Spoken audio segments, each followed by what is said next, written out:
귀한 찬양 감사합니다. 듣는 부모, 듣는 자녀라는 제목으로 하나님 말씀 함께 나누겠습니다. 성경 말씀에 기록되어 있지 않습니다만은 제가 생각하기에 거의 진리에 가까운 말이라고 생각하는 말이 있습니다. 그것은 아이들은 말을 안 듣는 것 같아도 다 듣지만 어른들은 잘 듣는 것 같아도 안 듣는다. 이것을 경험적으로 제가 깨닫습니다. 속으면 안 되는 거죠. 잘 듣는 것 같지만 안 들은 경우가 많다는 거죠. 여러분은 타인의 말을 잘 들으시는 분이십니까? 저는 그렇지는 않은 사람이었습니다. 제가 어렸을 때 아주 부모님 말씀 안 듣는 아이였기 때문에 저는 이 설교에 있어서 잘한 사람이 아닙니다. 그래서 잘 들어야 되겠다는 생각을 하지만은 저는 이번 전교인 수련회 특강을 들으면서 또다시 깨닫게 됐습니다. 저는 정말 듣는 것을 훈련을 받아야 될 사람이구나. 비폭력 대화 특강을 들으면서 외부 강사, 귀한 강사 모셨는데요. 제가 기둥 뒤에 숨어가지고, 제가 숨으려고 숨은 건 아니고 좀 늦게 왔습니다. 그래서 기둥 뒤에 있으면서 들었는데 저에게 하는 말씀이 많았어요. 제가 깨달은 것은 들었다고 해서 다 들은 게 아니구나. 그걸 제가 깨닫게 됐습니다. 소리는 들었지만, 그 사람의 말은 들었지만, 제가 듣고 싶은 것만 듣기도 하고, 그리고 그 말을 제 관점에서 이해하고 해석하기도 하고, 그분의 느낌, 그걸 잘 관찰하지도 못하고, 그분의 그 마음속에 있는 욕구, 정말 원하는 것을 제가 살피지를 못하는 그런 들음을 할 때가 많았구나. 그걸 제가 깨닫고 책을 좀 더 봤습니다. 두껍더라고요. 그래도 읽어야 되겠다. 그런 생각을 했습니다. 본문 속에서 모세는 생애의 마지막 순간에 약속의 땅을 앞두고 있는 이스라엘 그 후배들에게 간곡하게 외칩니다. 특히 이스라엘아 들으라 라고 외칩니다. 쉐마 이스라엘. 이것이 매우 중요하고도 유명한 말씀이죠. 신명기만 해도 92회 정도 이 쉐마 들으라 이 말씀이 기록되어 있다고 합니다. 다른 오경의 창세기, 출애굽기, 레위기, 민수기 말씀에도 비교할 수 없을 정도로 이 신명기에서는 들으라 이 말씀이 강조가 되어 있답니다. 왜 그랬을까요? 생애의 마지막 순간에 그 이스라엘 백성 후배들에게 들으라 하는 것은 광야 40년 동안 모세가 이 이스라엘 백성들과 동고동락하면서 하나님 말씀을 전하고 가르쳤지만 그 백성들이 40년 동안 잘 듣지 않았습니다. 하나님 말씀 이적과 기사를 보면서도 잘 듣지 않았습니다. 그래서 모세의 말도 잘 듣지 않았습니다. 그래서 이 백성을 떠나면서 모세가 이스라엘아 들으라 라고 간곡하게 외쳤습니다.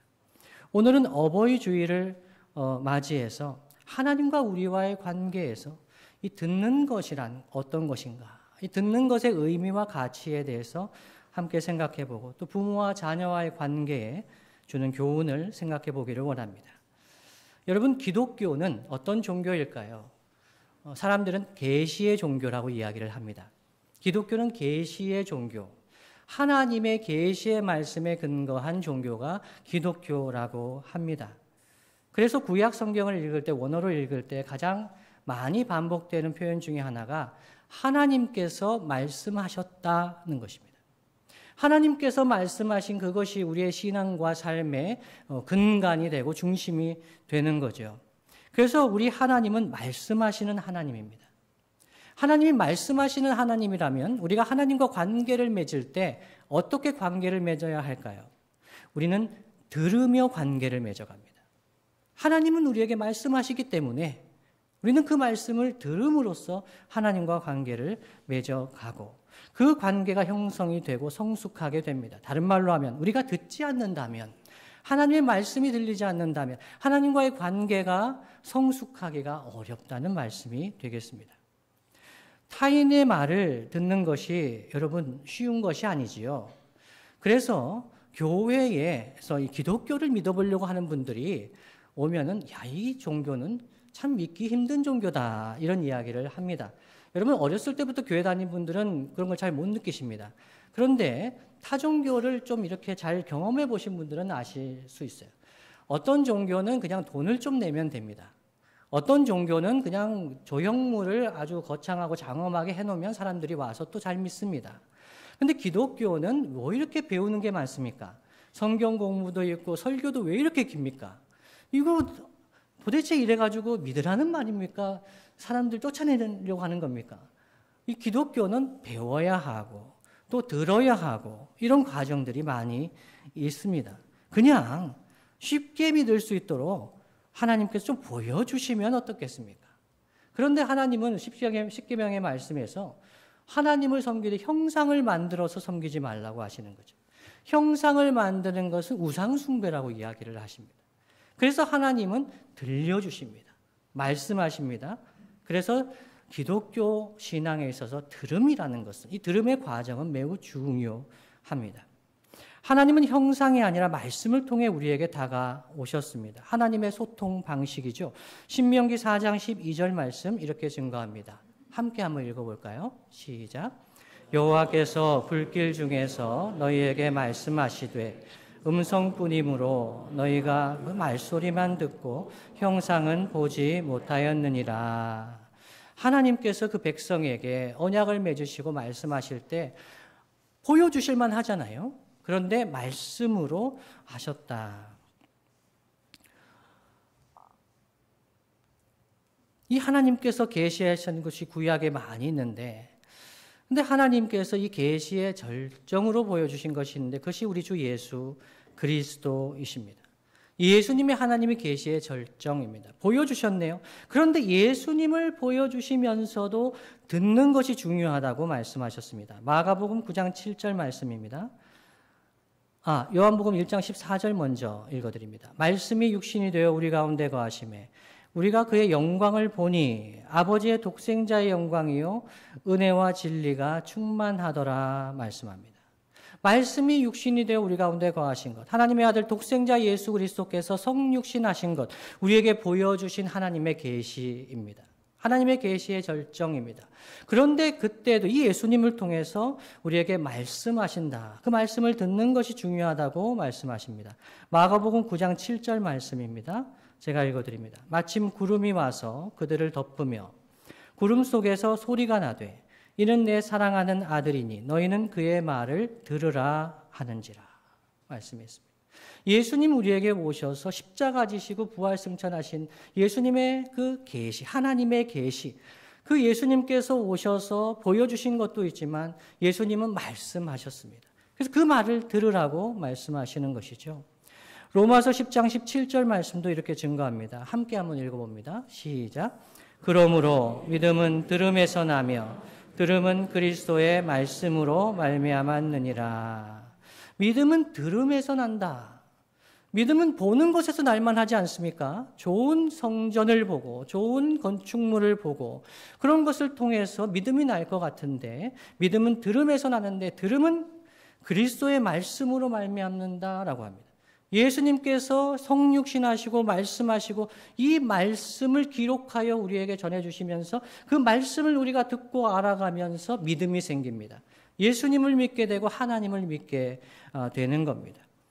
따라서 무한하신 하나님과 유한한 인생이 관계를 맺어갈 때에 정말 중요한 것은 하나님의 말씀을 듣는 것입니다. 하나님의 말씀을 들을 때 우리의 관계가 시작이 됩니다. 오늘 둘의 찬양대 찬양을 통해서도 하나님 날 부르실 때 내 연약함을 다 하셨는데 내 무지함을 다 하셨는데 하나님이 이런 나를 불러주셨다고 그 음성을 들었다는 거죠. 성경을 읽다가 예배를 드리다가 사람들과 이야기를 나누다가 어떤 순간일지라도 하나님 말씀이 들리는 순간이 있습니다. 나를 부르시는구나. 그때 그 부르심에 응답하며 하나님과의 관계가 시작이 됩니다. 그러면서 하나님의 말씀이 내 인생의 중요한 순간마다 들립니다. 내가 죄를 범하면서 잘못된 길을 갈 때도 그 말씀이 들립니다. 그러면서 그 말씀에 반응합니다. 그러면서 하나님과의 관계가 성숙해 가는 것이죠. 우리에게 말씀하시고 우리가 들으면서 하나님과의 인격적인 관계를 경험하고 하나님을 알아가게 됩니다. 그런데 성경에서 하나님의 말씀을 듣는다라는 말에는 다양한 의미가 내포되어 있습니다. 신명기에서 이스라엘아 들으라 하지 않습니까? 근데 이 신명기에 기록된 이 듣다라는 표현도 귀를 기울이다, 주목하다, 이해하다, 순종하다 이런 의미가 담겨 있습니다. 여러분, 우리 한국어에도 이 듣다라는 말에는 다양한 의미가 내포되어 있죠. 여러분의 자녀는 여러분의 말을 잘 듣습니까? 예, 위험한 질문이죠. 저는 이제 상담을 하다가 부모님들이 저한테 이제 자녀에 대해서 얘기할 때, 우리 자녀가 이렇게 문제가 있다라고 얘기할 때 자녀가 못생겼다고 이야기하는 거 들어본 적이 없습니다. 목사님, 우리 애가 이렇게 못생겼어요라고 한 번도 들어본 적이 없어요. 제가 볼 때 못났는데 절대 그렇게 얘기하잖아요. 우리 아이가 조금 머리가 안 좋습니다. 그런 말 들어본 적 없어요. 네. 그런데 하는 말이, 공통적으로 자주 듣는 말이 뭐냐면 우리 애는 말을 안 들어요. 말을 안 들어요. 이게 이제 공통적이죠. 근데 자녀한테도 한번 들어봐야죠. 자녀한테 물어보면 어떻게 얘기하겠습니까? 듣는다고 얘기하겠죠. 여러분, 여기 청년분들 듣지 않으십니까? 이런 말들 억울하지 않습니까? 다 듣잖아요. 예. 우리는 설교할 때 눈 감고 졸아도 다 들리잖아요. 다 듣고 있어요. 그러니까 이 듣는다라는 말에 물리적으로 듣는다는 의미도 있지만 이 말에는 이해하고 순종한다는 의미도 포함되어 있는 겁니다. 부모님이 우리 자녀는 말을 안 들어요라고 할 때 이 안 듣는다는 것은 잘 알아주지도 않고 잘 순종하지도 않는 것 같아요 라는 의미가 담겨 있는 거죠. 여러분, 하나님 말씀 듣는다는 것은 어떠한 것을 의미할까요? 그 말씀을 듣고 그 말씀을 이해하려고 애쓰고 그 말씀을 실천하고 순종하는 것까지 포함을 합니다. 이러한 과정, 하나님 말씀을 듣고 이해하고 순종하며 실천하는 이 과정, 저는 들음의 과정이라고 표현합니다. 이 듣는 과정을 통해서 우리의 신앙이 관계가 성숙하게 됩니다. 여기까지 들으면 할 말이 있습니다. 아니, 듣는 과정은 좀 상호작용 아닙니까? 소통이라는 것은 상호적인 거잖아요. 하나님 말씀하시고 일방적으로 우리는 들어야 합니까? 우리는 무비판적으로 맹목적으로 들어야 합니까? 부모님은 말씀만 하시고 나는 다 들어야 합니까? 이런 생각이 들 수도 있습니다. 근데 여러분, 성경의 하나님은, 우리에게 말씀하시는 하나님은 우리에게 먼저 귀를 기울이시는 하나님이십니다. 아멘이십니까? 하나님은 우리에게 먼저 귀를 기울이시는 하나님입니다. 출애굽기 6장 5절에 이렇게 말씀합니다. 함께 한번 읽어볼까요? 시작. 이제 애굽 사람이 종으로 삼은 이스라엘 자손의 신음소리를 내가 듣고 나의 언약을 기억하노라. 하나님 말씀입니다. 그 말씀, 애굽 땅에서 종살이하면서 고통당하고 있을 때 하나님이 모세를 보내시면서 하나님이 그 백성의 작은 신음소리를 들으셨다는 거예요. 그 아브라함에게 주셨던 언약, 하나님의 언약의 말씀을 기억하셨다고 합니다. 그 백성이 하나님께 부르짖기 전에 하나님은 그 백성을 아시고 신음소리를 들으시고 귀 기울이시는 하나님이십니다. 그래서 하나님은 우리의 기도를, 우리의 소리를, 작은 소리도 외면하지 않으시고 귀 기울이시는 하나님이십니다. 시편 116편 1절로 2절은 이렇게 고백합니다. 여호와께서 내 음성과 내 간구를 들으심으로 내가 그를 사랑하는도다. 그의 귀를 내게 기울이셨으므로 내가 평생에 기도하리로다 말씀합니다. 하나님은 우리의 기도, 하나님은 우리 외마디 소리를 귀 기울여 들으십니다.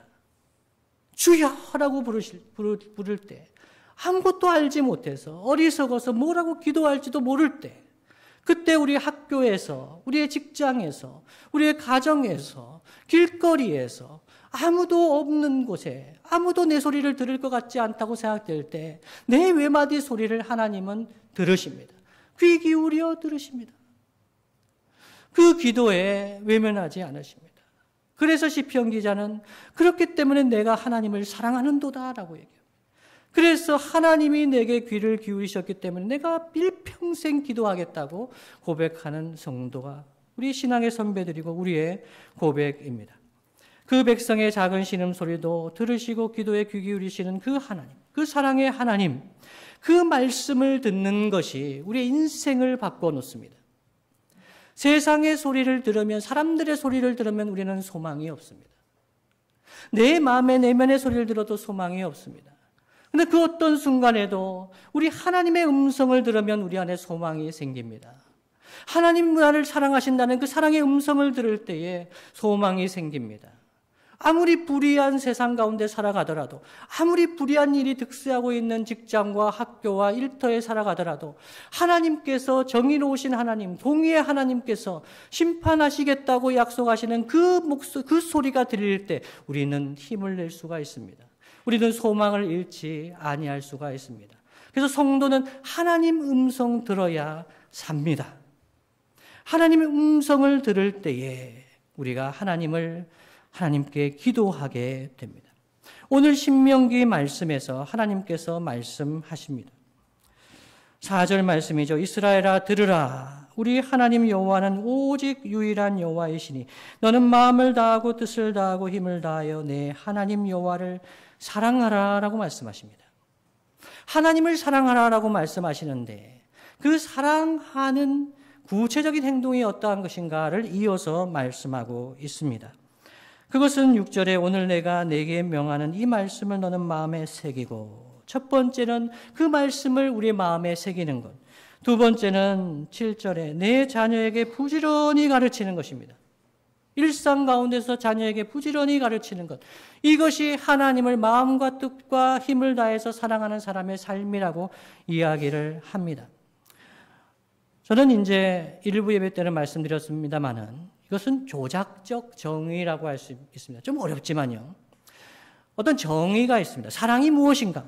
하나님을 사랑하는 것은 무엇인가? 라고 할 때 마음과 뜻과 힘을 다해서 사랑하는 것이다. 사전적으로 이야기할 수 있습니다. 그러나 조작적인 정의는 무엇이냐면요. 측정이 가능한 수준에서, 우리의 일상에서 통계적으로 낼 수 있는, 확인이 가능한 수준에서 다시 정의하는 겁니다. 하나님을 사랑하는 것은 무엇인가? 얘기할 때 하나님의 말씀을 듣고 마음에 새기는 것이다. 두 번째는 그 마음에 새긴 하나님의 말씀을 자녀에게 가르치는 것이다.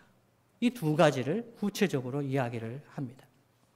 그래서 하나님을 사랑하는 사람은 하나님 말씀을 마음에 새깁니다. 돌 같은 우리의 마음에 하나님 말씀을 새기려고 합니다. 지난주에 어떤 성도가 저에게 말씀하셨습니다. 목사님, 내년에는 우리 하나님 말씀을 통독했으면 좋겠습니다. 아, 예, 그렇죠. 하나님 말씀 통독하는 거 저도 계획하고 있습니다.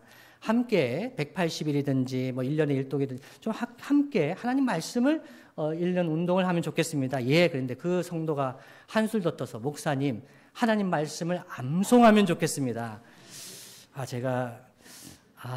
성도님, 제가 유학을 배운 목사인데 기소불욕이면 물시어인인데 제가 이 성경을 암송하는 거 이거 쉽지 않은데 우리 성도님들이 직장 생활하시고 가정에서 가사노동 너무 힘들잖아요. 그런데 하나님 말씀을 외워가지고 이렇게 뭐 대회를 하고 이거는 좀 아니지 않나요? 라고 이야기를 하면서도 그 성도의 마음속에 그 돌 같은 말씀이 잘 새겨지지 않으니까 하나님 말씀을 함께 암송해서라도 하나님 말씀을 함께 마음에 새겼으면 좋겠다. 이런 마음이 그 성도에게 있는 것을 제가 보고 일단 안 된다고는 못했습니다. 어떻게 될지 모르겠습니다. 중요한 것은 하나님 말씀을 내 마음에 새기는 것, 말씀을 마음에 새겨야 자녀들에게 가르칠 수가 있지 않겠습니까? 그래서 시편 1편 1절로 3절 말씀에는 하나님을 사랑하는 사람, 복 있는 사람은 어떤 사람인가 이렇게 말씀합니다. 시편 1편 1절로 3절 말씀 제가 읽어드립니다. 복 있는 사람은 악인들의 꾀를 따르지 아니하며 죄인들의 길에 서지 아니하며 오만한 자들의 자리에 앉지 아니하고 오직 여호와의 율법을 즐거워하여 그의 율법을 주야로 묵상하는도다. 그는 시냇가에 심은 나무가 저를 따라 열매를 맺으며 그 잎사귀가 마르지 아니함 같으니 그가 하는 모든 일이 다 형통하리로다. 아멘. 하나님 말씀을 주야로 사랑하면서 사모하면서 묵상하는 자는 악인들의 꾀를 따르지 않습니다. 죄인들의 길에 서지 않습니다. 오만한 자들의 자리 탐하지 않습니다. 이런 성도가 이 세상에 필요합니다. 이런 교회가 이 세상에 있어야 됩니다. 하나님 말씀이 그 마음에 있어야 됩니다. 그러면 그 학교와 직장과 가정이 변화되기 시작합니다. 하나님 말씀의 능력이 있습니다. 이 말씀을 나에게 먼저 마음에 새기고 그리고 주변에 있는 사람들에게 하나님 말씀을 증거해야 됩니다. 이것은 잘못된 길이라고 이야기할 수 있어야 합니다. 오늘 말씀 우리의 삶 가운데 적용해 본다면요. 특히 부모와 자녀의 관계에 적용해 본다면 여러분 우리의 관계 속에서도 말하고 듣는 이 들음의 과정이 매우 중요하다고 생각합니다. 저는 이번 전교인 수련회 비폭력 대화 특강을 통해서 자칼말이라는 것을 처음 들었습니다. 자칼말 들어보셨습니까? 예, 수련회 오신 분들이죠. 저는 자칼말이라는 말을 들으면서 저만 모르는 줄 알았습니다. 그 질문 안 했습니다. 질문하면은 창피당할까 봐. 그 질문 안 했는데 어떤 분이 질문해 주셔서 제가 큰 도움을 받았습니다. 아, 그 자칼말이 자기를 칼로 찌르는 말인가? 뭐 이런 생각했는데 자칼이라는 동물이 아주 이기적이고 공격적이고 그런 어떤 포악한 이 자칼 같은 말을 한다는 거죠. 다른 사람을 공격하고 상처 주는 말을 하는 것. 이 자칼말, 동물에 비유해서 표현을 했습니다. 그러면서 그 강사분께서 가장 폭력적인 말, 자칼말이 뭐냐 했을 때 무엇 해야 한다. 무엇이 당연하다라고 이야기하는 것이 자칼말이라고 말씀하셨습니다. 제가 그 말씀 듣고 충격받았습니다. 아, 목사의 설교가 가장 폭력적일 수가 있겠다. 맞지 않습니까? 목회자가 설교할 때는 무엇 해야 한다고 해야 되지 않습니까? 무엇이 당연하다고 이야기를 하게 되지 않습니까? 그런데 성도들이 들을 때는 그 말이 칼이 될 수가 있는 거예요. 그래서 조심조심해서 설교를 준비합니다마는 그래도 일상 속에서 부모와 자녀와의 관계에서 우리의 사회적인 관계에서 무엇이 당연하다고 무엇을 해야 한다고 이야기한다면 정말 조심해야 하는 거죠. 하나님 말씀이고 분명하면 해야 됩니다. 그 칼은 수술하는 칼이 될 수도 있습니다.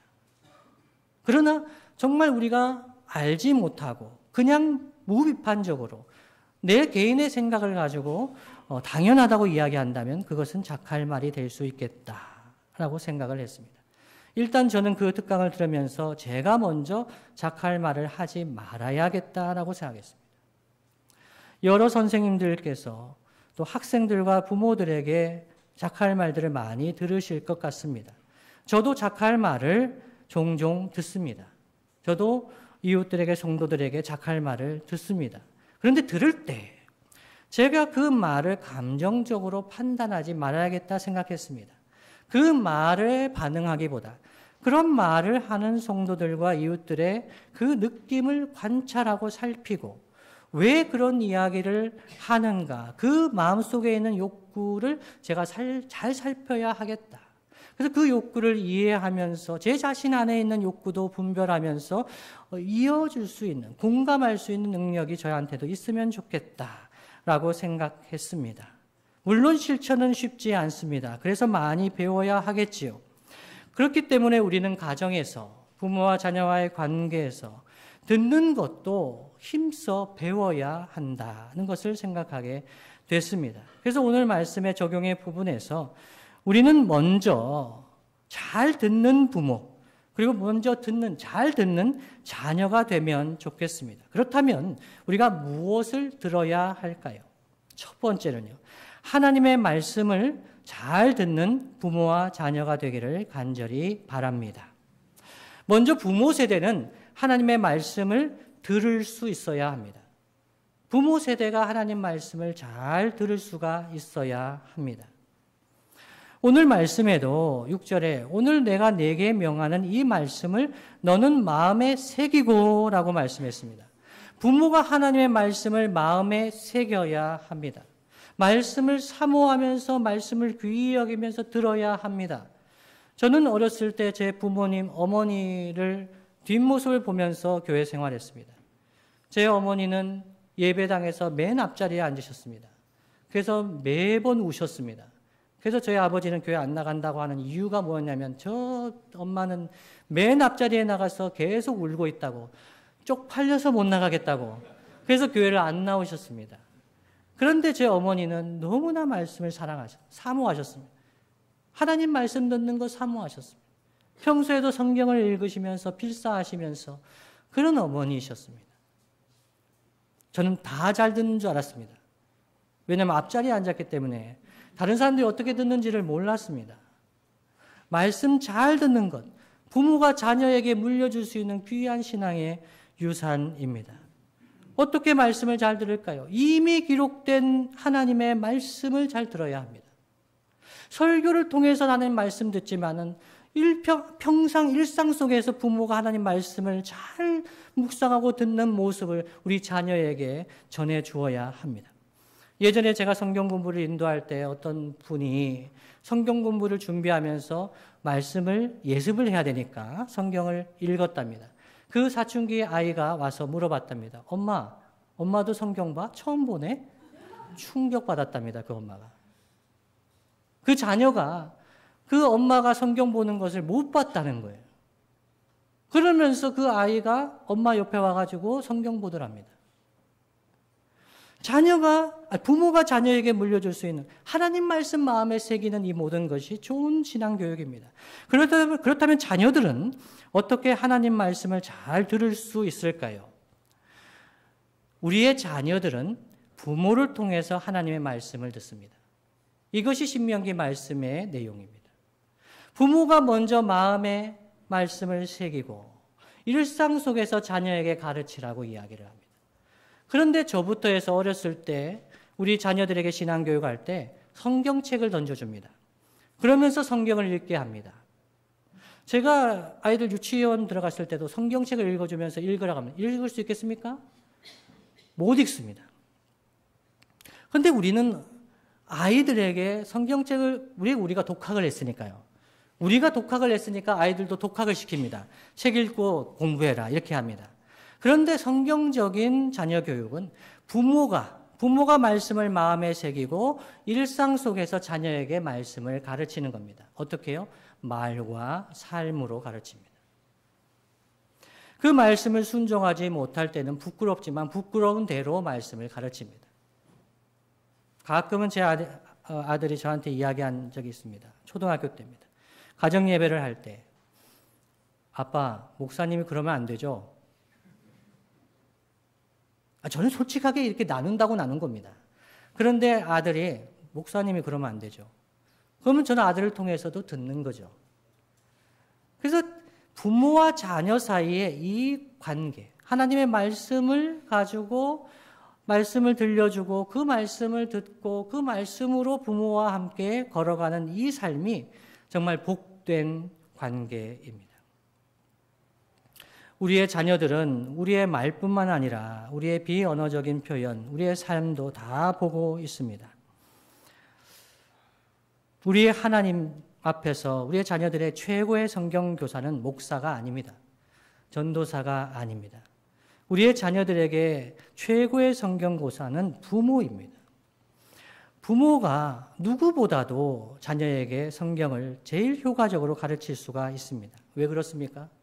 자녀가 가장 존경하고 사랑하는 분은 부모이기 때문입니다. 부모를 사랑하고 존경합니다. 자녀가 아무리 밖에 선생님과 교회 목사님을 존경하고 사랑하는 것 같아도 아닙니다. 우리의 자녀들은 우리를 제일 사랑하고 존경합니다. 그래서 우리가 무엇을 말하는가? 부모가 무엇을 말하고 무엇을 중요하게 생각하고 살아가는가? 그것이 가장 중요한 신앙 교육입니다. 첫 번째입니다. 하나님 말씀 들어야 합니다. 두 번째는요, 서로의 말을 들어야 합니다. 듣는 부모와 듣는 자녀가 되어야 된다고 말씀드렸는데, 하나님 말씀도 들어야 하지만 우리는 서로의 말을 들어주는 부모와 자녀가 되어야 합니다. 먼저 부모는 자녀의 말을 들어야 합니다. 자녀는 부모에게 말을 하기를 좋아합니다.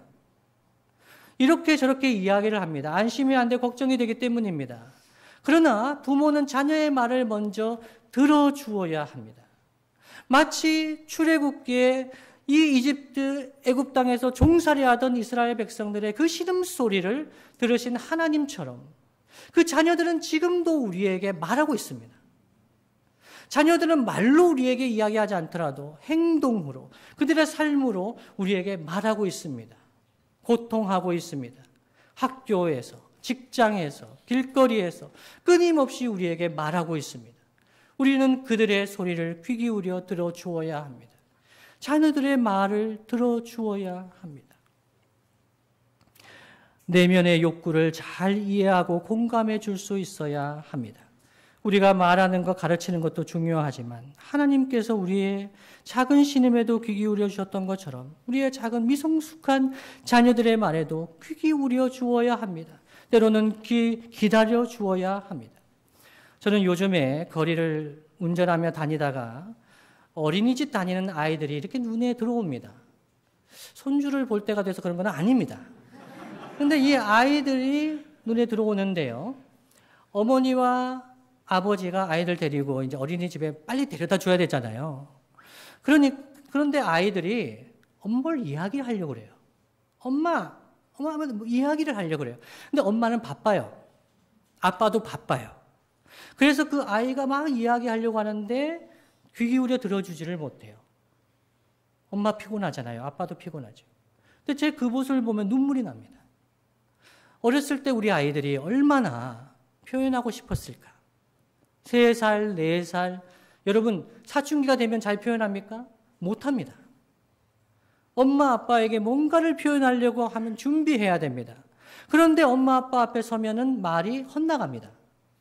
마음에도 없는 말이 나옵니다. 그렇게 말하는 게 힘듭니다. 그래서 우리 자녀들의 말을 들어주어야 합니다. 그리고 그 마음을 살펴주어야 합니다. 그러면 들음의 과정이 시작이 됩니다. 우리 부모님이 내 말을 들어주는구나. 부모님의 말도 들리기 시작합니다. 그래서 부모는 말하기 전에 먼저 들어주는 것이 중요합니다.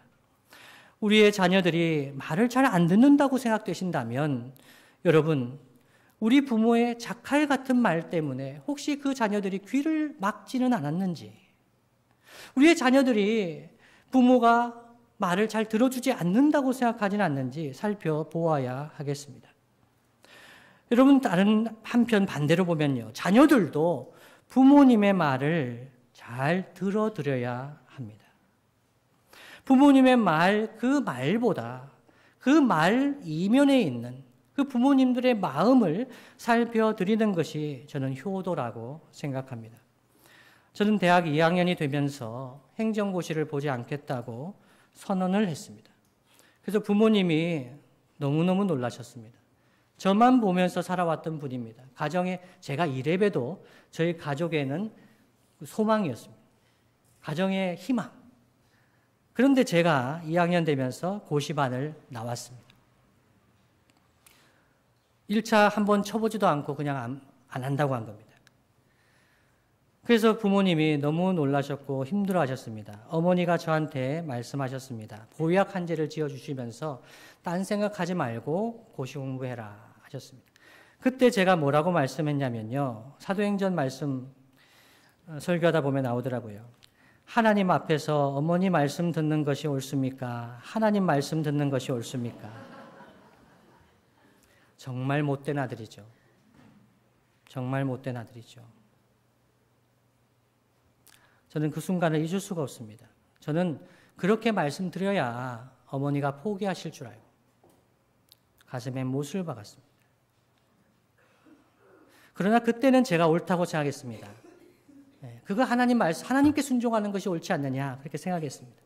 근데 제가 결혼하고 자식 낳아 길러보니까 이 세상에서 제가 행복하게 되는 것을 가장 원하는 분이 누굴까요? 1번 두레교회 성도들, 2번 저를 아는 친구들, 3번 부모님. 두레교회 성도들도 원하시죠. 근데 이 세상에서 제가 행복하기를 가장 원하는 분은 부모님이더라고요. 부모님입니다. 제가 살면 살수록 그때가 부끄럽고요. 제가 그때로 다시 돌아간다면 이렇게 말씀드리고 싶습니다. 보약을 지어주면서 딴 생각하지 말고 공부하라는 어머니 손을 저도 붙잡고 엄마 미안해요. 그런데 엄마 저 안 죽어요. 엄마 하나님 함께 하시니까 괜찮을 거예요. 엄마 사랑해요. 저는 그러지 못했어요. 너무나 후회됩니다. 그런데 더 후회되는 것 중에 하나는 요즘에는 그 어머니가 그렇게 용맹하던 어머니가 저한테 말을 잘 못하십니다. 아범한테 말을 잘 못해요. 왜 그럴까요? 배척받으실까 봐 그래요. 소외되실까 봐 그래요. 연락 안 할까 봐 그러세요. 저는 그 마음이 느껴지면서 저도 눈물이 납니다. 저한테 좀 쓴소리도 하시죠, 어머니. 3, 40년 전처럼. 그러면 더, 우리 어머니 살아계시는구나. 안심하겠습니다. 근데 어머니 마음이 너무 약해지신 거예요. 부모님 연로하실수록 말씀 잘 하지 않으십니다. 그러다가 한 말씀 하시잖아요. 여러분 잘 들으십시오. 잘 들어드리십시오. 좀 다른 생각이 있으시더라도 잘 들어드리십시오. 예, 어머님. 예, 잘 들어드리십시오.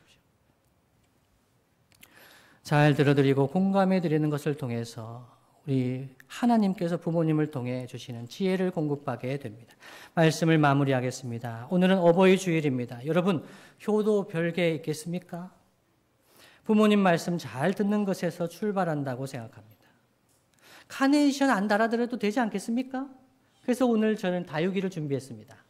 카네이션 꼭 뭐 상징적인 의미도 있겠지만 다육이처럼 건강하게 사시라고 다육이를 준비했습니다.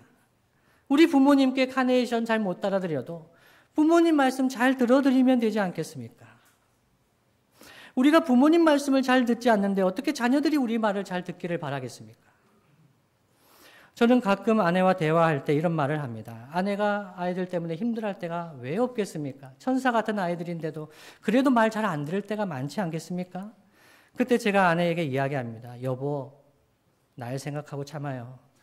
여보, 아무리 우리 애들이 말을 안 들어도 내가 부모님 속썩인 거에 비하면 우리 아들들은 정말 천사입니다. 효자입니다. 여보, 그냥 참읍시다. 그렇게 이야기를 합니다. 저는 부모님 말씀 잘 못 들었지만 우리 아들들은 잘 듣습니다. 그만하면 잘 듣는 겁니다. 그래서 조금 잘 들으면 칭찬해 주십시오. 조금 들어주면 많이 사랑해 주십시오. 부모 여러분, 자녀들에게 무엇을 남겨주시겠습니까? 저는 듣는 마음, 듣는 영성을 물려주시면 좋겠습니다. 여러분을 기억할 때, 부모님을 기억할 때 우리 부모님은 하나님 말씀 잘 들으셨다고, 하나님 말씀 순종하셨다고, 그리고 우리 말을 잘 들어주셨다고, 자녀들의 말에 귀 기울여 잘 들어주셨다고, 잘 듣는 분이셨다고 그렇게 기억하며 그 자녀들에게 남겨주면 좋겠습니다. 그러면 그들도 하나님 말씀을 잘 듣고 순종하는 언약 백성으로 일평생 살아가지 않겠습니까? 성도 여러분, 하나님 말씀을 잘 듣고 부모와 자녀의 말을 잘 들으면서 믿음의 가정을 신실하게 세워가는 저와 여러분 되시기를 예수님의 이름으로 축복합니다. 다 함께